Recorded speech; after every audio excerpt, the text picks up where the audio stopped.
کو دعوت سخن دوں گا۔ آئیے ہم سب حضرت کا استقبال نعرہ تکبیر و رسالت سے کرتے ہیں۔ نعرہ تکبیر، نعرہ رسالت، علماء اہل سنت، نعرہ تکبیر۔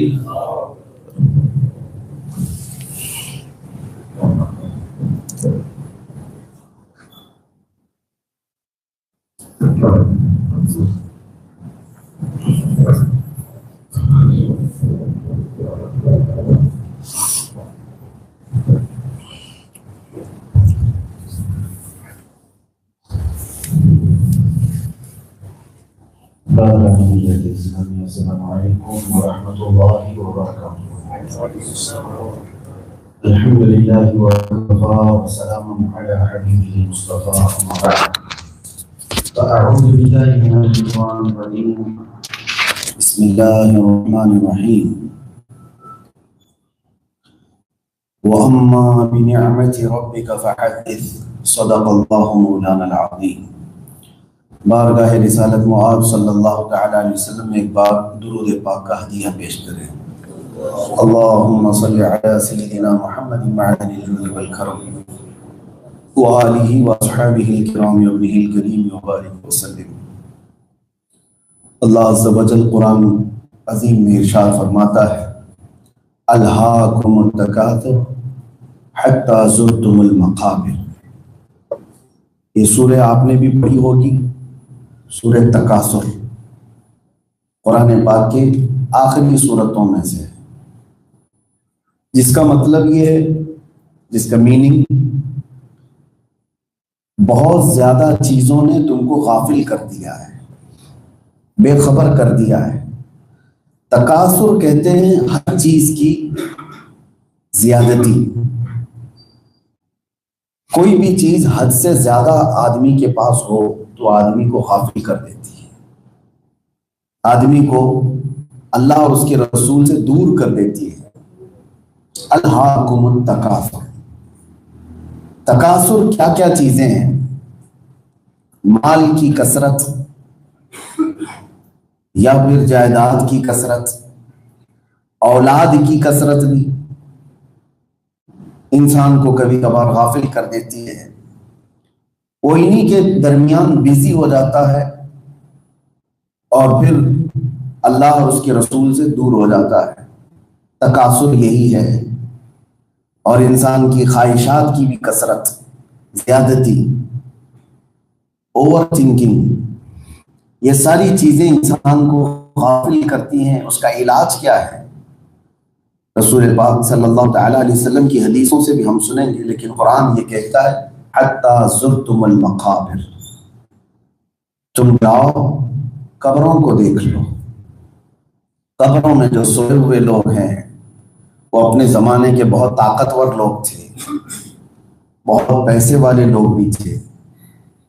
ان میں سے کئی ایسے لوگ ہیں جو کبھی زمین پر پیر نہیں رکھتے تھے، ہمیشہ اونچی اونچی گاڑیوں میں سفر کرنے والے لوگ ہیں، لیکن ان کی قبروں کے اندر آج سوائے ان کی ہڈیوں کے کچھ بھی نہیں ہے۔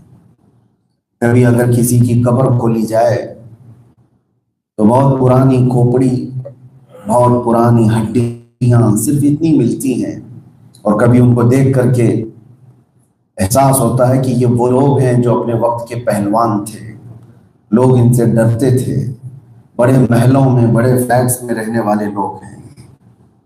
تو اسی لیے رب تعالیٰ فرماتا ہے تم اپنی زندگی میں ان کو جا کر دیکھ لو قبرستان میں، کہ ان کے پاس بہت کچھ تھا لیکن وہ پھر بھی کس طرح سے اپنی مٹی میں آرام کر رہے ہیں۔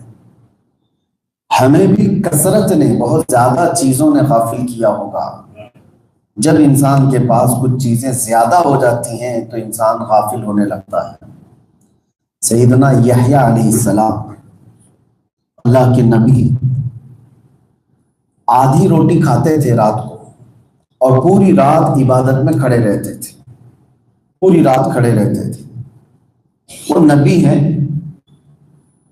ایک دن ایسا ہوا کہ رات کو انہوں نے 1/4 روٹی زیادہ کھا لیا، یعنی پوری روٹی بھی نہیں، ہاف روٹی تو روز کھاتے تھے، 1/4 اور تھوڑا زیادہ کھا لیا۔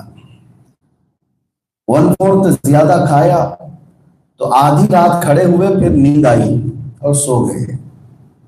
یہ کوئی ناجائز چیز نہیں ہے، حرام نہیں ہے، لیکن نبی ہے تو صبح ہوئی تو اللہ تعالیٰ کی طرف سے ان کو یہ پیغام آیا، اے یحییٰ 1/4 روٹی نے تجھ کو مجھ سے دور کر دیا، یہ زیادتی نے تجھ کو مجھ سے دور کر دیا۔ ہاف روٹی کھاتے تھے اور صبح تک مجھ سے بات کرتے تھے، پاؤ روٹی زیادہ کھا لیا تو سو گئے۔ تو یہ تو نبیوں کی شان ہے۔ جب ہمارے اندر بھی کھانا زیادہ ہو جاتا ہے تو عبادت سے بندہ دور ہونے لگتا ہے۔ کسی بھی چیز کی لمٹ ہونا بہت ضروری ہے۔ اگر ہم نے لمٹ طے نہیں کی تو غفلت کے شکار ہو جائیں گے۔ اسی لیے کہا گیا کہ بھرا ہوا پیٹ بری خواہشیں پیدا کرتا ہے، بری آرزویں پیدا کرتا ہے، اور رمضان المبارکہ میں اسی لیے 1 مہینے تک بھوکے رہنے کی عادت ڈالنے کا حکم ہے۔ کیوں؟ جب انسان بھوکا رہتا ہے تو اسے تقویٰ ملتا ہے، پرہیزگاری ملتی ہے، اور یہ ریہرسل کرایا جاتا ہے رمضان المبارکہ میں کہ ہمارے اندر جو نفس ہے اگر یہ کمزور ہوتا ہے تو بھوک سے کمزور ہوتا ہے۔ باقی بھرا ہوا پیٹ اور اس کو جتنی بھی تربیت دو وہ سیدھے راستے پر نہیں آتا۔ ایک اور چیز میں آپ کو بتاؤں کہ ہم نے جو سہولیات اکٹھا کی ہیں یہ ہمارے لیے کمفرٹ زون میں جینے کی عادت پڑ گئی، تھوڑا بھی اسٹرگل نہیں چاہیے، تو یہ چیز بھی ہمیں غافل کر دیتی ہے۔ آپ نے آرام کے لیے ٹیک لگایا ہے، آپ نے آرام کے لیے مسجد میں قالین بچھایا ہے، لیکن یہ نیند لے کر کے آ گئی۔ گرمی سے بچنے کے لیے ہم نے اے سی لگوایا ہے، یہ کمفرٹ چاہیے تھا لیکن اس نے ہم کو سلا دیا۔ جو رب تبارک و تعالیٰ کے حضور ہمارے دل کے اندر خشیت تھی، خشوع تھا، اس میں کمی آنے لگ جاتی ہے، اس میں کمی آنے لگ جاتی ہے۔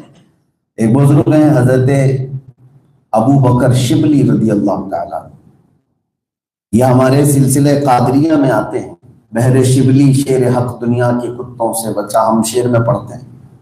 حضرت ابو بکر شبلی رات کے وقت نماز پڑھ رہے تھے اور اچانک آپ کو نیند آ گئی۔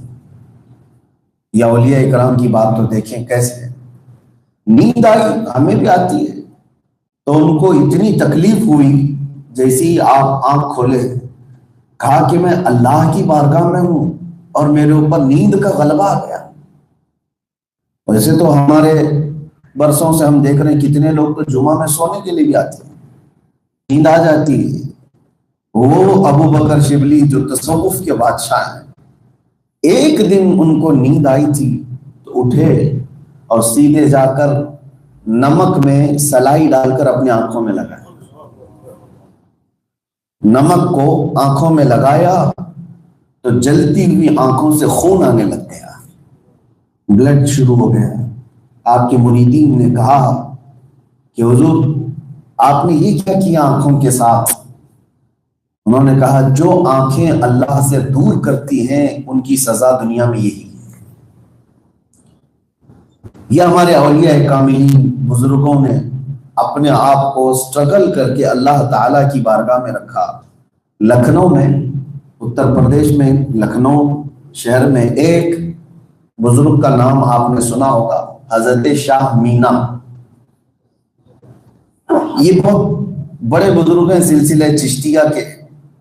جب یہ نماز پڑھتے تھے تو بعد میں انہوں نے نماز پڑھنے کا طریقہ کیسے بنا لیا، ایک دیوار تھی 8-10 فٹ اونچی دیوار، ادھر بھی کھائی اور ادھر بھی کھڈا، اور اس دیوار کے اوپر چڑھ کر کے عبادت کرتے تھے، نماز پڑھتے تھے۔ لوگوں نے کہا یہ کیا نیا طریقہ ہے، آپ نیچے نماز نہیں پڑھتے، دیوار پہ، چھوٹی دیوار پہ نماز پڑھتے ہیں۔ وہ کہتے ہیں اس لیے یہاں کھڑے ہو کر نماز پڑھتا ہوں کہ اگر اونگ آئی، نیند آئی تو نیچے گر جاؤں، اور اگر مجھے اللہ کی عبادت میں غفلت آتی ہے تو اس کی سزا یہی ہے کہ میں اوپر سے نیچے گر جاؤں۔ بہرحال یہ ساری باتیں وہ ہیں میرے عزیزوں کہ جب تک ہم اپنے آپ کو اللہ تعالیٰ کی بارگاہ میں سپرد نہیں کرتے کوئی کامیابی ہمیں نہیں ملتی۔ گھر میں بیٹھ کر کے لوگ یہ سمجھتے ہیں صرف دعا کرنے سے سب چیزیں مل جاتی ہیں۔ اگر ایسا ہی ہوتا تو رسول اللہ صلی اللہ علیہ وسلم کے صحابہ بدر کے میدان میں جا کر تکلیف نہیں اٹھاتے۔ آپ کو ہمیں اس زندگی میں کچھ نہ کچھ چیزیں اٹھانا پڑے گا۔ کچھ مصیبتیں زندگی میں آئیں گی، کچھ تکلیفیں آئیں گی تو ہمارے درجات بھی بلند ہوں گے اور ایمان بھی مضبوط ہوگا۔ اور جو مشکلوں سے گھبراتا ہے، تکلیف میں ہا ہا کرنے لگ جاتا ہے، تو یہ بہت کمزور مومن ہے، بہت کمزور مومن ہے۔ میں رسول کریم صلی اللہ تعالیٰ علیہ وسلم کے ان صحابہ کی زندگی میں آپ کو لے کے چلتا ہوں۔ مکہ مکرمہ میں ایسے حالات تھے۔ مکہ میں جب تک رسول اللہ صلی اللہ تعالیٰ علیہ وسلم تھے، 13 سال تک صحابہ کرام کو جس انداز سے کفار اور مشرکین تکلیف دیتے تھے، اللہ اکبر۔ بلال حبشی رضی اللہ تعالیٰ عنہ کو کس طرح سے ایذائیں دی گئیں، گرم ریت پر ننگی پیٹھ پہ سلایا جاتا تھا، ان کے سینے پر پتھر رکھے جاتے، یہاں تک کہ روایات میں ہے دہکتے ہوئے انگاروں پر بھی ان کو سلایا گیا، ان کے پیٹھ کا گوشت گل گیا تھا، ان کی ریڑھ کی ہڈی دکھتی تھی۔ ایک صحابی حضرت زید بن دثنہ رضی اللہ تعالیٰ عنہ، کافروں نے ان کو پکڑ لیا اور مکہ کے بازار میں لا کر ان کو سولی پر چڑھایا، ایک کھمبے سے باندھا اور اس کے بعد ان کے ناخن کو پکڑ سے پکڑ کر کھینچا تھا۔ حضرت زید بن دثنہ، ان کی ناک کاٹی گئی، ان کے کان کاٹے گئے، ان کے ہونٹ کاٹے گئے، یہاں تک کہ ان کی آنکھوں میں گرم سلائیاں پھیری گئی تھی۔ یہ سب ہونے کے بعد بھی زید بن دثنہ رضی اللہ تعالیٰ عنہ کے ایمان میں کوئی تزلزل نہیں آیا، کوئی ڈگمگاہٹ نہیں آئی۔ اور اس کے بعد حضرت خبیب بن عدی، یہاں تک کہ ایک صحابیہ ہیں سمیہ رضی اللہ تعالیٰ عنہ، سیدہ سمیہ رضی اللہ تعالیٰ عنہ، عمر ان کی کافی تھی، ابو جہل نے ان کو ایک بار گرفتار کیا اور گھوڑے کے پیروں سے ان کو باندھ دیا گیا تھا۔ گھوڑا جب دوڑتا تھا تو حضرت سمیہ رضی اللہ تعالیٰ عنہ کو لے کر کے دوڑتا رہا، ان کی پوری ہڈیاں ادھر سے ادھر ہو گئی تھی، اور جب گھوڑا دوڑتا آیا تو ان کے اسپیشل پارٹ کی طرف، شرمگاہ کی طرف تیر مار کر کے ان کو شہید کر دیا گیا۔ یہ حضرت سیدہ سمیہ رضی اللہ تعالیٰ عنہ کے ساتھ، وہ اسلام کی سب سے پہلی شہیدہ ہیں سیدہ سمیہ۔ یہ سب حالات کے بعد صحابہ کرام رضوان اللہ تعالیٰ علیہم اجمعین حضور پاک صلی اللہ علیہ وسلم کے پاس آئے اور پوچھا کہ یا رسول اللہ صلی اللہ تعالیٰ علیہ وسلم، کیا ہم حق پر نہیں ہیں؟ کیا ہم حق پر نہیں ہیں؟ رسول پاک صلی اللہ علیہ وسلم نے فرمایا کیوں نہیں، ہم حق پر ہیں۔ تو پھر صحابہ پوچھتے ہیں تو اتنی تکلیف کیوں آتی ہے ہم ایمان لانے والوں پر، اسلام میں آنے کے بعد اتنی تکلیفیں کیوں آتی ہیں؟ تب رسول کریم صلی اللہ تعالیٰ علیہ وسلم نے فرمایا اللہ تعالیٰ کا نظام ہے، جس کا جیسا ایمان ہوگا ویسا امتحان ہوگا، جس کا جیسا ایمان ہوگا ویسا امتحان ہوگا۔ آج کے زمانے میں ہمارا امتحان کہاں ہے؟ ہم اس طرح کا امتحان دے بھی نہیں پائے جو کربلا کے میدان میں رسول اللہ کے گھر والوں نے امتحان دیا، جو بدر کے میدان میں صحابہ نے امتحان دیا، جو احد اور خندق کے میدان میں جان ساران رسول صلی اللہ علیہ وسلم نے امتحان دیا۔ ہم میں سے اس کا 5واں حصہ بھی کوئی نہیں دے سکتا۔ آپ کو میں بتاتا ہوں، سنیے توجہ کے ساتھ۔ ہمیں بخار آئے تو ہم شکایت کرتے ہیں، ہمارا ہاتھ پاؤں درد کرنے لگے تو ہم ویلا مچاتے ہیں، ساری تکلیفیں میرے گھر میں آئی، بزنس میں کوئی کمی آ گئی تو رونا دھونا اور نہ جانے کتنے لوگوں کو ہم شکایت کرتے ہیں، میرا یہ پرابلم، میرا وہ پرابلم۔ میرے عزیزوں، صحابہ کرام میں ایک صحابی ہیں، جنگ احد میں، احد کے میدان میں ان کے پیٹ پر 12 نیزے مارے گئے تھے اور ان کا پیٹ پھٹ گیا تھا۔ میدان میں گرے ہوئے، ابھی موت نہیں ہوئی۔ حضرت سعد ابن ربیع رضی اللہ تعالیٰ، جنگ ختم ہو چکی، شام کا وقت ہے، رسول کریم صلی اللہ تعالیٰ علیہ وسلم نے اپنے صحابہ سے کہا سعد ابن ربیع زندہ ہے یا انتقال کر گئے؟ حضور نے ان کا نام لے کر پوچھا تو صحابہ نے کہا یا رسول اللہ صلی اللہ علیہ وسلم، لاشوں میں اور زخمی لوگوں میں ہم جا کر دیکھتے ہیں۔ تو دو صحابی گئے میدان میں ڈھونڈنے کے لیے، لاشیں بہت ساری تھیں، زخمی لوگ بھی پڑے ہوئے تھے۔ تو سعد ابن ربیع کا نام لے کر پکارنے لگے، کافی دور کے بعد آواز آنے لگی، ہاں میں زندہ ہوں۔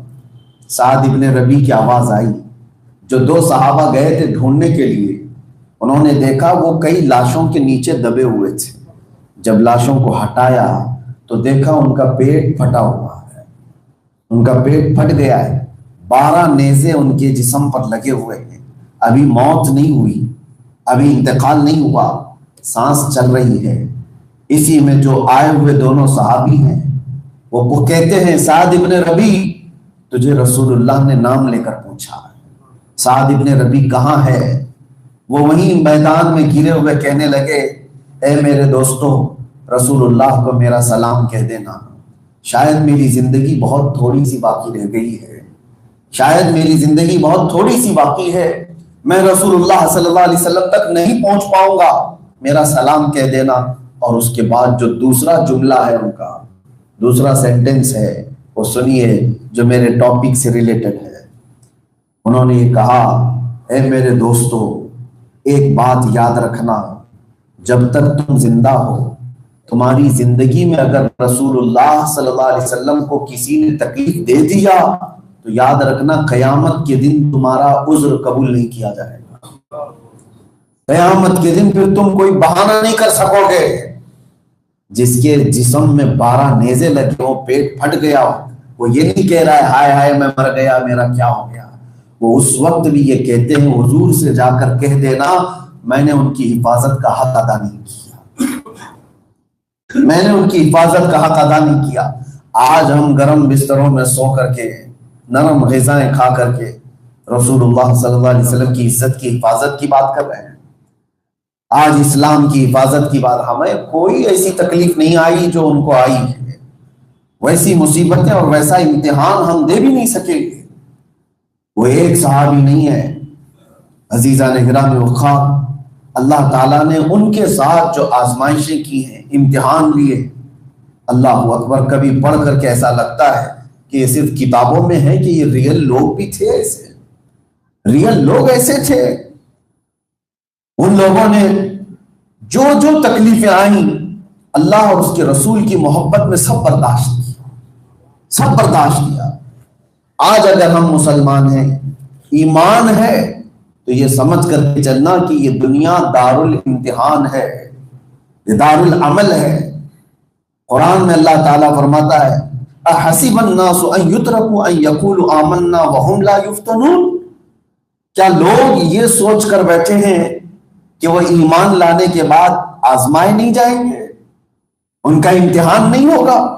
فَلَيَعْلَمَنَّ اللَّهُ الَّذِينَ صَدَقُوا وَلَيَعْلَمَنَّ الْكَاذِبِينَ، ضرور اللہ امتحان لے گا سچے کون ہیں اور جھوٹے کون ہیں۔ اللہ امتحان لے گا اس دنیا میں کہ ایمان والے کون ہیں اور منافقین کون ہیں۔ فَلَيَعْلَمَنَّ اللَّهُ الَّذِينَ آمَنُوا وَلَيَعْلَمَنَّ الْمُنَافِقِينَ، یہاں ہمارا امتحان ہوگا، ہماری آزمائش ہوگی۔ قرآن کی ایک اور آیت ہے دوسرے پارے میں سورۃ البقرہ، اللہ عز و جل ارشاد فرماتا ہے ام حسبتم ان تدخلوا الجنة ولما يأتكم مثل الذين خلوا من قبلكم مستهم البأساء والضراء وزلزلوا حتى يقول الرسول والذين آمنوا معه متى نصر الله الا ان نصر اللہ قریب۔ قرآن میں اللہ فرماتا ہے تم کیا یہ سوچ کر کے بیٹھے ہو، تمہاری تھنکنگ یہ ہے کہ تم ڈائریکٹ جنت میں چلے جاؤ گے؟ ام حسبتم ان تدخلوا الجنت، ڈائریکٹ تم جنت میں داخل ہو جاؤ گے؟ ولما یأتکم مثل الذین خلوا من قبلکم، اور پہلے والوں کو جیسے آزمائش آئی، امتحان ہوا، تکلیف آئی، کیا تمہیں ویسی نہیں آئے گی؟ تم یہ سوچ کر کے بیٹھے ہو؟ اللہ فرماتا ہے پہلے والوں کو سختی اتنی آئی تھی، مستہم البأساء والضراء وزلزلوا، ان کو ہلا دیا گیا تھا، اتنی مصیبت آئی تھی کہ وہ ہل گئے تھے، اور رسول اللہ سے یہ پوچھتے تھے اللہ کی مدد کب آئے گی، اللہ کی مدد کب آئے گی۔ ان کے ساتھ جو معاملات ہوئے میرے عزیزوں، ایک صحابی ہیں انس بن نذیر رضی اللہ تعالی عنہ، جنگ احد میں ان کی لاش نہیں ملی، انس بن نذیر ان کی لاش نہیں ملی، کافروں نے ان کی لاش کو پوری طرح سے رون دیا تھا۔ ان کی بہن آئی، ان کی سسٹر، صرف ایک انگلی دیکھ کر کے پہچانا، ایک انگلی میدان میں ملی، کہا کہ میرے بھائی انس بن نذیر کی انگلی، اس کے علاوہ جسم کا کوئی حصہ سلامت نہیں ملا۔ یہ وہ انس بن نذیر ہے جس کو پورے جسم کے ساتھ رون دیا تھا کافروں نے، صرف ایک انگلی بچی تھی، ایک انگلی۔ اور اسی جنگ احد کے اندر حنظلہ رضی اللہ تعالی، یہ جوان دولہا ہے جس کی شادی آج ہی ہوئی ہے، مدینے میں پہلی رات کا دولہا ہے، رات کے وقت اپنی بیوی اپنی دلہن کے ساتھ سو رہا ہو، اور باہر آواز آئی کہ رسول اللہ صلی اللہ علیہ وسلم احد کے میدان میں جا رہے ہیں۔ بیوی سے کہا الوداع، مجھے اجازت دو، میں جنگ میں جا رہا ہوں، رسول اللہ کے ساتھ جا رہا ہوں۔ اور بیوی ایسی نہیں تھی کہ یہ کہے کہ ارے آج تو شادی کی اور مجھے چھوڑ کے جا رہے ہو، کس کے بھروسے جا رہے ہو، جانا ہی تھا تو شادی کیوں کیا؟ نہیں، ان کی دلہن کہتی ہے میرے سرتاج اللہ حافظ، جاؤ، اگر صحیح سلامت واپس آؤ گے تو میں فخر سے غازی کی بیوی کہلاؤں گی، اور اگر نہیں آ پائے تو کوئی ٹینشن کی بات نہیں، تب بھی میں فخر سے کہوں گی شہید کی بیوہ، شہید کی بیوہ۔ وہ عورتیں تھیں مدینے کی، کون سی عورت آج کے زمانے میں قربانی دینا چاہتی ہو؟ کوئی عورت ہے؟ میں عورتوں کی قربانیاں بھی بتاتا ہوں۔ حنظلہ چلے گئے میدان میں، دوپہر کے وقت وہ شہید ہو گئے، ایک رات کا دولہا قتل ہو گیا۔ یہاں تک کہ رسول اللہ صلی اللہ تعالی علیہ وسلم جب لاشوں کو جمع کر رہے تھے، صحابہ نے کہا یا رسول اللہ صلی اللہ علیہ وسلم، ہم نے حنظلہ کو قتل ہوتے ہوئے تو دیکھا، شہید ہوتے ہوئے دیکھا، لیکن لاش کہیں نہیں ہے میدان میں۔ حضور نے فرمایا حنظلہ کی لاش کو فرشتے اٹھا کر لے گئے اور غسل دے رہے ہیں، اور غسل دے کر کے لایا گیا۔ صحابہ نے پوچھا یا رسول اللہ صلی اللہ علیہ وسلم، آپ نے تو فرمایا جو شہید ہو جاتا ہے اس کو غسل نہیں دیا جاتا۔ مسئلہ آپ کو بھی معلوم ہوگا، شہید کو غسل نہیں دیا جاتا، اس کو ڈائریکٹ دفن کیا جاتا ہے انہی کپڑوں میں، اس کی یہ عزت ہے۔ دوسروں کو یہ غسل دیا جائے گا، کفن پہنایا جائے گا، لیکن شہید کو نہیں۔ حضور سے صحابہ نے پوچھا یا رسول اللہ پھر ان کو غسل کیوں دیا صاحب فرشتوں نے؟ حضور فرماتے ہیں اس کی بیوی سے جا کر پوچھو، پتہ چلے گا یہ اپنی بیوی سے رات کے وقت جو وقت گزارا تھا اس پر غسل واجب ہو گیا تھا۔ جو شوہر اور بیوی کے درمیان جنابت کے بعد غسل واجب ہوتا ہے، حنظلہ پر رات میں غسل واجب ہو گیا تھا، لیکن یہ دیر نہ ہو جائے حضور سے پیچھے ہونے میں، اس لیے بغیر غسل کیے آ گیا تھا۔ ان کے اندر یہ جذبہ تھا کہ نہانے میں مجھے ٹائم نہ ویسٹ ہو جائے، حضور کی جماعت سے میں پیچھے نہ ہو جاؤں۔ اور صحابہ کو حضور فرماتے ہیں حنظلہ کو جو غسل دیا گیا وہ شہادت کا غسل نہیں ہے، وہ جنابت کا غسل ہے۔ عزیزان گرامی وقار، ان کی بیوی زندگی بھر کبھی کسی سے شکایت نہیں کرتی تھی، کبھی نہیں۔ یہ وہ رسول اللہ صلی اللہ تعالی علیہ وسلم کے جانثار صحابہ ہیں جنہوں نے اسلام میں اپنی پوری زندگیاں لگائیں۔ ایک مدینے کی خاتون ہے، ایک عورت ہے، مدینے کی عورت، یہی احد کے میدان میں۔ یہ بہت ساری تاریخ ہے احد کے میدان میں، بہت ساری تاریخ ہے، ایک سے ایک قربانیاں ہیں جنگ احد کے اندر۔ مدینے کی ایک عورت دوڑتی ہوئی آئی حضور پاک صلی اللہ تعالی علیہ وسلم کے پاس، کہا یا رسول اللہ سنا ہے میرا جوان بیٹا شہید ہو گیا، اگر آپ اجازت دیں تو میں اپنے بیٹے کی میت کو دیکھوں، میں اپنے بیٹے کی لاش کو دیکھوں۔ رسول اللہ صلی اللہ علیہ وسلم نے فرمایا خاتون تیرا بیٹا ہے، تو دیکھ سکتی ہے، جا۔ وہ میدان میں ڈھونڈنے لگی تو جوان بیٹا شہید ہوا ہے، میدان میں پڑا ہے۔ ہمارے ہاں اگر کوئی کسی کا ایکسیڈنٹ بھی ہو جائے تو گھر میں ماتم شروع ہو جائے گا، کیا سے کیا ہو جائے گا۔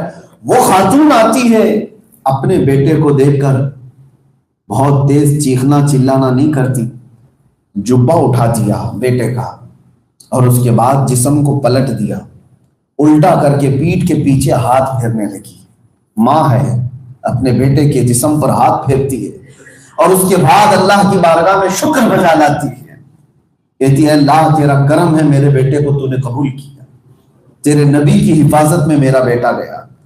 کسی صحابی نے اس خاتون سے پوچھا اماں جان یہ آپ اپنے بیٹے کو کیا کر رہی ہو، انتقال ہو چکا، شہید ہے، ان کا جبہ اٹھا رہی ہو، پیٹھ پہ ہاتھ پھیر رہی ہو۔ سنو میرے عزیز، وہ مدینے کی خاتون کہتی ہیں بات یہ ہے کہ جب یہ میرا بیٹا گھر سے جا رہا تھا میں نے اس کو ایک نصیحت کی تھی، کہا تھا کہ بیٹا جتنا بھی سخت وقت آ جائے، کوئی بھی ایسی سچویشن آ جائے، رسول اللہ صلی اللہ علیہ وسلم کو چھوڑ کر بھاگنا مت، چاہے جیسی بھی ڈینجر سچویشن آ جائے، حضور پاک صلی اللہ علیہ وسلم کو چھوڑ کے بھاگنا مت، اور اگر تو بھاگتے ہوئے پیچھے سے مارا گیا تو یاد رکھنا میں اپنا دودھ معاف نہیں کروں گی۔ ماں اپنے بیٹے کو کہہ کر کے بھیجی ہے جنگ میں، یہ نہیں ہے کہ چوری سے آ گیا تھا بیٹا، ماں نے بھیجا تھا۔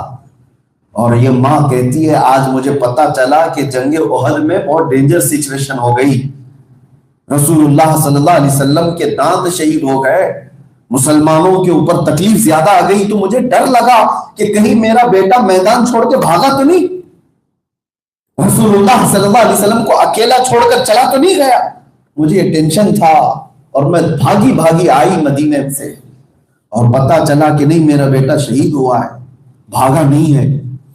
پھر بھی میرے دل میں یہ تھا کہ کہیں بھاگتے ہوئے تو نہیں مارا گیا، شہید تو ہو گیا ہے لیکن بھاگتے ہوئے پیٹ پھیر کر بھاگ رہا تھا، تب کسی نے مارا تو نہیں۔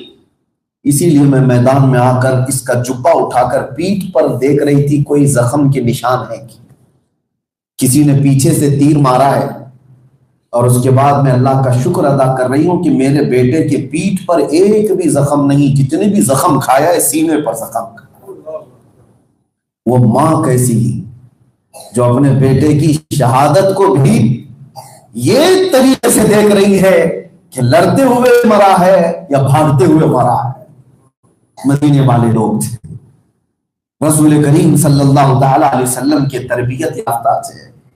ایک عورت اور ہے مدینے کی، توجہ چاہتا ہوں، ہمارے گھر میں دور دراز تک بھی ہم ڈھونڈ کر نہیں لا سکتے۔ حضور پاک صلی اللہ تعالی علیہ وسلم جنگ میں جا رہے تو ایک عورت آئی مدینے کی، اس کے ہاتھ میں صرف 1.5 سال کا بچہ ہے۔ کہا یا رسول اللہ صلی اللہ علیہ وسلم اس کو بھی اپنے ساتھ لے لیجیے۔ کہا 1.5 سال کے بچے کو کوئی جنگ میں بھیجے گا؟ 1.5 سال سے 2 سال کا بچہ ابھی چلنے کے قابل بھی ہوا ہو۔ حضور پاک صلی اللہ علیہ وسلم نے پوچھا اس کا کیا کیا جائے، اس کو کیوں لے کر کے آئی؟ وہ خاتون کہتی ہے یا رسول اللہ مدینے کی ہر عورت فخر کے ساتھ اپنے بیٹے، اپنے شوہر یا اپنے بھائی کو بھیج رہی ہے، میرے گھر میں کوئی نہیں، میرے شوہر کا انتقال ہو گیا، ایک جنگ میں وہ بھی شہید ہو چکے ہیں، میرے بھائی میرے باپ کوئی نہیں رہ گئے، صرف یہ 1.5 سال کا بچہ میرے پاس ہے۔ میں نے سوچا کہ اس کو ہی لے کر کے آؤں حضور کی بارگاہ میں۔ کہا اس کا کیا کیا جائے؟ اللہ اکبر، جب بھی میں یہ یاد کرتا ہوں تو رونگٹے کھڑے ہو جاتے ہیں۔ مدینے کی عورتوں کا ایمان کیا تھا، وہ کہتی ہے یا رسول اللہ مجھے پتا ہے میرا بیٹا لڑ نہیں سکتا، چل نہیں سکتا، لیکن اتنا تو ہو سکتا ہے اپنے صحابہ کے ہاتھ میں میرے بچے کو دے دیں، جب دشمنوں کی طرف سے تیر آئے تو بچانے کے لیے میرا بچہ ڈھال تو بن سکتا ہے، اس کو اٹھا لے صحابہ، کفار و مشرکین کی طرف سے تیر آئے تو میرے بچے کو ڈھال تو بنا سکتے ہیں۔ اللہ اکبر، اس کے بچے کو لیا نہیں گیا، لیکن میرے آقا صلی اللہ تعالی علیہ وسلم کی محبت کے آنسو نکل آئے۔ اسی لیے مدینے سے میرے آقا اتنی محبت کرتے تھے کہ وہاں کے گھر گھر سے میرے آقا کی قربانی کی خوشبوئیں آتی تھی۔ ہر گھر رسول اللہ صلی اللہ علیہ وسلم کے قدموں پر نچھاور تھا۔ آج میرے عزیزوں تھوڑی سی مصیبتوں پر ہم کیا کیا کہہ جاتے ہیں، چھوٹی سی تکلیفوں کو ہم برداشت نہیں کر پاتے، اور رسول اللہ صلی اللہ تعالی علیہ وسلم کے وہ جانثار صحابہ ہیں۔ ایک بات اور میں بتاؤں، سٹرگل کرنا سیکھو، امتحان سے گزرنا سیکھو، امتحان میں کھڑے ہونا سیکھو۔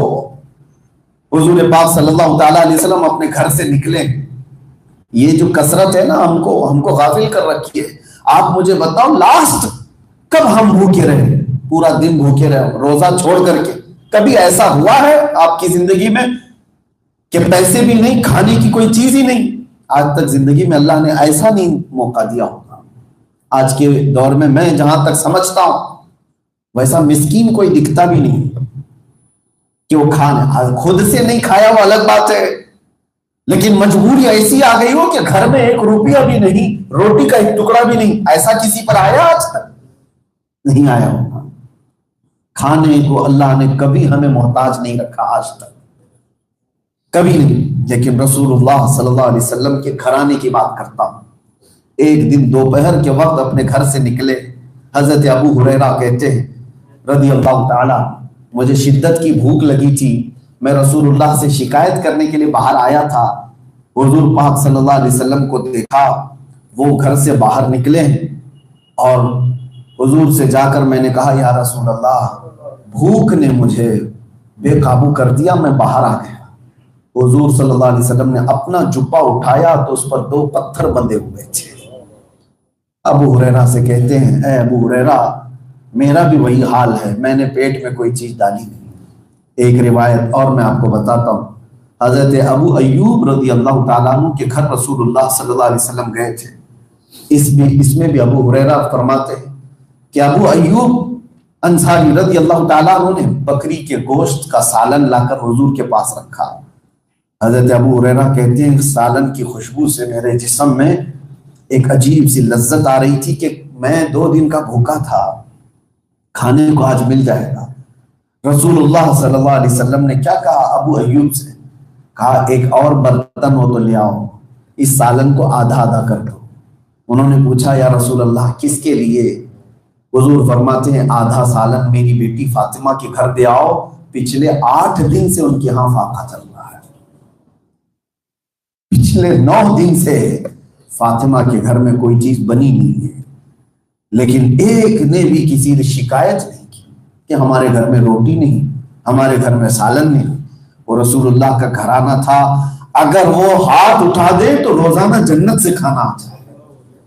میرے آقا فرماتے ہیں لو شئت لسعت معی الجبال ذهبا وفضة، اگر میں چاہوں تو میرے ساتھ سونے اور چاندی کے پہاڑ چلا کریں گے۔ نہیں، حضور پاک صلی اللہ علیہ وسلم نے امت کے درس کے لیے یہ زندگی بھی بتائی۔ نوجوانوں سے میں کہتا ہوں جو خالی اپنے آپ کو برباد کیے جا رہے ہیں، وقت کام نہیں کرنا چاہتے ہیں، اور بہت سارے نوجوانوں سے پوچھو کیوں نہیں کام کر رہے؟ میرے سٹینڈرڈ کے مطابق مجھے جاب نہیں ملتی۔ تمہارا سٹینڈرڈ کیا ہے؟ تمہارا سٹیٹس کیا ہے؟ رسول اللہ صلی اللہ تعالی علیہ وسلم ایک بار حضرت فاطمہ کے گھر آئے، چھوٹے بچے حسن اور حسین رضی اللہ تعالیٰ عنہما، وہ دیوار سے چپک کر کے بیٹھے ہوئے ہیں، پیٹ ان کا پیٹ سے لگا ہوا ہے۔ پوچھا فاطمہ یہ بچے کیوں اس طرح سے خاموش بیٹھے؟ انہوں نے کہا یا رسول اللہ کئی دن سے گھر میں کھانا نہیں بنا، بھوک کی شدت سے ان کا پیٹ اندر گیا۔ حضور پاک صلی اللہ علیہ وسلم نے کیا کہا؟ فاطمہ رکو، میں میرے بچوں کے لیے کچھ لے کر کے آتا ہوں، قرضہ مانگ کر کے نہیں۔ اب سنو توجہ سے، وہ نوجوان جو سٹیٹس اور سٹینڈرڈ کی بات کرتے ہیں، مدینے سے باہر نکل کر کے آئے رسول اللہ صلی اللہ علیہ وسلم، اور ایک باغیچے میں، کھجور کے باغیچے میں گئے۔ وہ کسی کا باغیچہ تھا، میرے عزیزوں میں یہ اکثر بیان نہیں کر پاتا ہوں۔ باغیچے کے مالک سے جا کر حضور نے فرمایا کیا تو مجھے کام پہ رکھ سکتا ہے؟ کیا تو مجھے جاب پہ رکھ سکتا ہے مزدوری کرنے کے لیے؟ اس باغیچے کے مالک کو پہچانتا نہیں تھا، کہا ہاں آ جاؤ، میں کام دوں گا تم کو۔ کام کیا دیا؟ کہا کہ کنویں سے پانی نکال کر کھجور کے درختوں پہ پانی ڈالو، ایک مٹکا پانی ڈالو گے تو 2 کھجور دوں گا۔ رسول اللہ صلی اللہ علیہ وسلم نے قبول کر لیا، پیسے نہیں، ایک مٹکا پانی ڈالنے پر 2 کھجوریں صرف۔ اور جب حضور کنویں میں مٹکے کو رسی لگا کر کھینچتے تھے تو پانی اٹھا کر کے کھجور کے درخت پر ڈال کر آتے تھے، اور مالک جو باغیچے کا تھا 2 کھجوریں دیتا تھا اجرت میں۔ 2 کھجوریں، 2 مٹکے پانی ڈالے، تیسرا مٹکا آپ کنویں میں ڈالے تھے کہ رسی ٹوٹ گئی، رسی ٹوٹ گئی، مٹکا اندر چلا گیا۔ وہ مالک کو پتا نہیں تھا، وہ سیدھے آ کر کے حضور پر ہاتھ مار دیا، کہا کہ کیسا کام کرتے ہو، کیسی مزدوری کرتے ہو؟ اللہ کا رسول ہے، سید الانبیاء ہے۔ آہ نہیں کہا، اس سے کہا کہ مجھ سے یہ رسی ٹوٹ گئی ہے تو میری اجرت میں سے کوئی چیز کٹ کر دو۔ اس نے کہا جاؤ، تم ضرورت مند لگتے ہو، 6 کھجوریں دے دیا اور کہا جاؤ۔ 6 کھجوریں لے کر میرے آقا صلی اللہ علیہ وسلم آئے، کہا فاطمہ بچے کہاں ہیں؟ میں ان کے لیے غذا لے کر کیا گیا۔ آج ہمارے بچے کہتے ہیں میرے سٹینڈرڈ کے مطابق کام نہیں ملتا، ہمارے سٹیٹس کے مطابق ہمیں کام جاب نہیں ملتی۔ وہ کائنات کا آقا و مولا سید الانبیاء کنویں سے پانی نکال کر درخت پہ ڈالنے کو بھی حیا نہیں سمجھتا۔ میرے عزیزو، اللہ کے نبی صلی اللہ علیہ وسلم نے اس دنیا میں ہمیں اسٹرگل کرنا سکھایا ہے۔ بہت زیادہ آج ہم کمفرٹ زون میں جو جینے کی عادت ڈال چکے ہیں، یہی کمفرٹ چیزیں ہم کو اللہ اور رسول سے دور کر چکی ہیں۔ کیا کیا چیزیں اللہ نے ہم کو نہیں دیا، سب نعمتیں ہمارے پاس ہیں، سب نعمتیں ہمارے پاس ہیں۔ آپ کو پتا ہے ایک سانس اندر جاتی یہ نعمت ہے، ایک سانس باہر جاتی یہ نعمت ہے۔ میں نے ہاسپٹل میں دیکھا ہے کتنے ایسے لوگ ہیں جو ڈائلیسس پر ہیں۔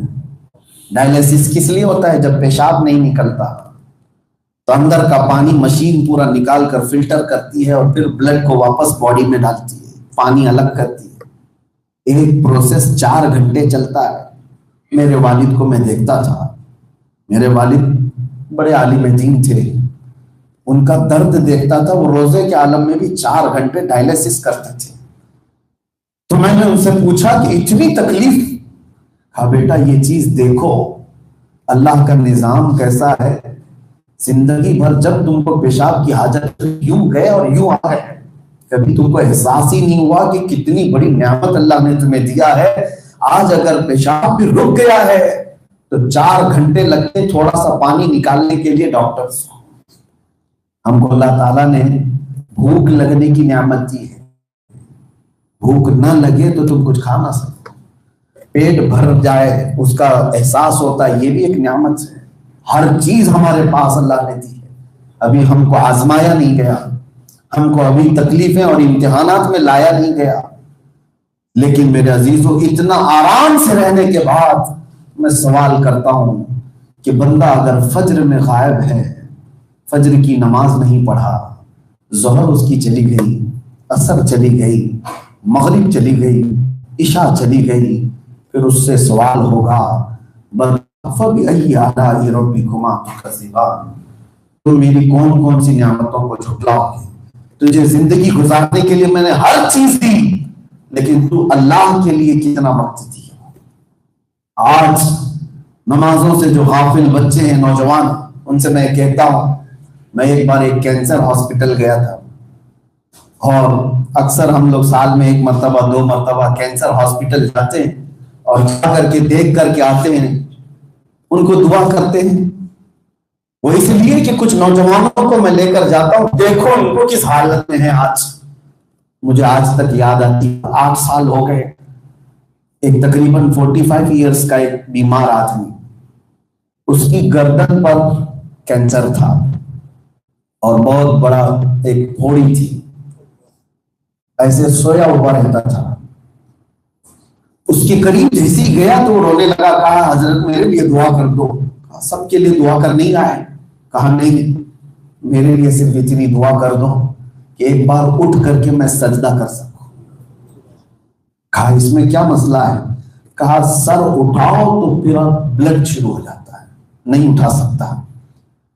پیپ آتا ہے اور خون آتا ہے، وہ آدمی سر نہیں اٹھا سکتا.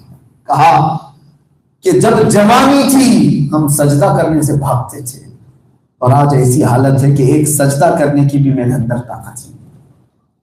ڈرو اللہ تعالیٰ کی پکڑ سے. آج تم سلامت ہو، تمہارا جسم محفوظ ہے اور تم سجدے سے بھاگ رہے ہو. وہ دن نہ آ جائے کبھی سجدہ کرنے کی توفیق بھی اللہ کی ہے. اللہ تبارک و تعالیٰ یہ توفیق ختم کر دے تو عبادت بھی نہیں کر سکو گے. اسی لیے عرب میں ایک سٹیکر میں جگہ پر دیکھتا تھا، صلو قبل ان تصلو، اپنی نماز پہلے پڑھ لو اس سے پہلے کہ قوم تمہاری نماز پڑھ دے گی. تمہیں لایا جائے گا ایک دن، ہمیں بھی لایا جائے گا اور باندھ کر کے لایا جائے گا، ناک میں روئی ٹھونس کر کے، کانوں میں روئی لگا کر کے، کاٹن رکھ کر کے، پیٹ کو رسی سے باندھ کر، پیروں کو باندھ کر، سفید کپڑے میں امام کے سامنے لا کر رکھ دیا جائے گا. زندگی میں تم نہیں پڑھتے تھے، اب لوگوں سے تمہارے اوپر پڑھا دیا جائے گا. عزیزان گرامی وقار، ہمارے پاس بہت شارٹ ٹائم بچا ہوا ہے، بہت تیزی سے وقت گزر جائے گا. اسی لیے اعلیٰ حضرت فاضل بریلوی رضی اللہ تعالیٰ عنہ کے اس شعر پر میں اپنی گفتگو کو سمیٹتا ہوں.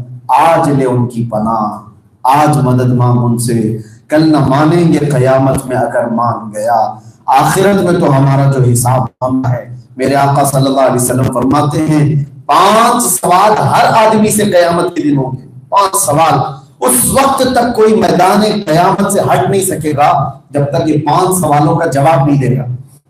اس میں پہلا کوشچن، 5 کوشچن ہر ایک سے ہوں گے. پہلا فرسٹ کوشچن حضور فرماتے ہیں اس سے پوچھا جائے گا میں نے تجھے جوانی دی تھی، کہاں کہاں خرچہ کیا، کہاں سپینڈ کیا، یہ جواب دے دیں. محدثین فرماتے ہیں اس ایک کوشچن کے آنسر میں کسی کو 500 سال لگ جائیں گے، کسی کو 600 سال لگ جائیں گے. سب سے ڈیفیکلٹ یہ جواب ہوگا، بتانا پڑے گا کہ رات کہاں گزارتا تھا، بتانا پڑے گا کہ رات بھر، اگر سوال ہوگا کہ موبائل چلاتا تھا، گیم کھیلتا تھا، سوشل میڈیا پہ تھا، ہر چیز کا جواب تو ہمیں دینا ہے. اسی لیے آج ہمیں اپنا احتساب کی ضرورت ہے. آ جاؤ بارگاہ مصطفیٰ صلی اللہ تعالیٰ علیہ وسلم میں. میرے نبی نے ہم کو جس طرح سے جینے کا سلیقہ دیا، اللہ ہمیں ویسا جینے کی توفیق عطا فرما دے. رب کریم ہم مومنین کو بڑے امتحانات سے محفوظ فرما دے. مولا ہم کمزور لوگ ہیں، ہم غریب لوگ ہیں، تیرے امتحان اور آزمائش کے قابل نہیں ہیں. رب العالمین ہم سب کو آوارہ ہونے سے محفوظ فرما دے. اے اللہ ہم سب کو تیرے دربار سے اور تیرے نبی کے قدموں سے دور ہونے سے بچا دے. یا رب العالمین ہم غریب مسلمان ہیں، آج ہمارا کوئی پوچھنے والا نہیں، آج ہمارے درمیان کوئی تربیت دینے والا شیخ نہیں، آج ہمارے درمیان ہاتھ پکڑ کر چلانے والا کوئی مرشد نہیں. اے رب العالمین فقط تیری مدد ہے، فقط تیری مدد ہے، فقط تیری مدد ہے. ہمارے بچوں کو جب آوارہ ہوتے ہوئے دیکھتے ہیں تو ڈر لگتا ہے مولا، ان بچوں کا کون پرسان حال اور مددگار ہوگا. اے رحمان و رحیم ہمارے نوجوان بچوں کے دلوں میں عشق مصطفیٰ عطا فرما دے، ان کو تیرے حبیب پاک کے قدموں کے پیچھے چلنے کی توفیق عطا فرما دے. یا رب کریم یا احسن الخالقین ہمارے چھوٹے بچوں کے اندر تیرے حبیب پاک صلی اللہ علیہ وسلم کی محبت و عقیدت عطا فرما دے. اسلام پر جینے مرنے کی توفیق عطا کر. ہماری ماں اور بہنوں کو قربانیوں کا سلیقہ عطا کر. ہمارے گھروں میں حرام روزی سے ہماری حفاظت فرما، حلال کھلا اور تقوی عطا فرما. وصلی اللہ تعالی علی خیر خلق محمد وآلہ وصحبہ اجمعین وآخر دعوانا الحمدللہ رب العالمین. آخر میں شاید ہو سکتا ہے آج میں آپ سے رخصتی لوں گا، انشاءاللہ زندگی باقی رہی تو پھر ملاقات ہوگی. پہلی مرتبہ ہی میرا سری لنکا آنا ہوا تھا. اللہ تعالیٰ جزائے خیر عطا فرمائے. خاص طور پر مسجد کنز الایمان میں جو روحانیت ہم نے دیکھی، دلوں کے اندر اترتی ہوئی یہ اعلیٰ حضرت کا فیض ہے، کنز الایمان کا فیض ہے۔ اللہ تعالیٰ اس کو شاد و آباد رکھے۔ یہاں نماز پڑھنے والے ہر مومن کو اللہ تعالیٰ عشق رسول عطا فرمائے۔ ایک چیز جو انڈیا سے باہر میں ہے، اکثر حالات دیکھیں، اب سری لنکا کے حالات بہت قریب سے نہیں لیکن اتنا تو دیکھا کہ ماڈرنزم، ویسٹرن کلچر کی طرف مسلمان بہت تیزی سے بھاگ رہے ہیں۔ ہر ایک آدمی یہ سوچتا ہے میں پوش دکھوں، اور اپنے بچوں کو وہ ایسی جگہوں پر ڈالنا چاہتے ہیں جہاں پر وہ دوسرے لوگوں کے سامنے فخر کر سکے کہ میرا بچہ بہت ہائی فائی ایجوکیٹڈ ہے۔ اس میں ہوتا یہ ہے کہ میں نے عرب میں دیکھا، سعودی عرب کی بات کر رہا ہوں، جدہ شہر، کچھ ایسے علماء میرے پاس، انہوں نے بات کی، کہا کہ کتنے بڑے بڑے پیسے والے لوگ اپنے بچوں کو آسٹریلیا، امریکہ پڑھنے کے لیے بھیجے، اور جب بچے پڑھ کر کے واپس آئے، سعودی عرب کی بات کر رہا ہوں، جوان بچے اپنے ماں باپ سے پوچھتے ہیں ہو از دا محمد، محمد صلی اللہ علیہ وسلم کون ہے؟ یہ عرب کے بچے۔ کہیں ایسا نہ ہو کہ ہم نے اپنے بچوں کو سب کچھ سکھایا اور اپنا رسول نہیں بتایا۔ اس لیے میرے عزیزو، آپ پڑھاؤ لکھاؤ، لیکن اتنی بات یاد رکھو کہ اپنے بچوں کو جب علم کی شروعات دو تو قرآن سے شروع کرو۔ بڑے اسکولوں میں پڑھاؤ، بڑی یونیورسٹیوں میں پڑھاؤ، لیکن دین سے دور مت رکھو۔ آج سری لنکا میں اس ایجوکیشن کے نظام کی ضرورت ہے کہ بچہ تمہارا اسکول جاتا ہو لیکن حافظ قرآن بھی بنے، وہ رسول اللہ کی محبت والا بنے۔ گھروں میں باہر بھی اس کا نظام قائم رکھیں، ورنہ آگے آنے والا کلچر بہت ڈینجر ہے۔ آپ کے بچے بھی کبھی آپ سے سوال نہ کر لیں، اللہ پر ایتھیزم بہت بڑھ رہا ہے، خدا کو نہیں مانتے لوگ، اللہ نہیں ہے، اسلام نہیں ہے، محمد نہیں ہے، قرآن نہیں ہے، معاذ اللہ۔ اس ایتھیزم سے بچانے کے لیے اپنے بچوں کو روزانہ حضور کی محبت سکھاؤ، اور قرآن سے محبت رسول آتی ہے۔ اللہ تعالیٰ آپ سب کی اور ہماری گھروں کی حفاظت فرمائے۔ وصلی اللہ تعالیٰ علی خیر خلق محمد وآلہ وصحبہ اجمعین، وآخر دعوانا الحمد للہ رب العالمین۔ السلام علیکم۔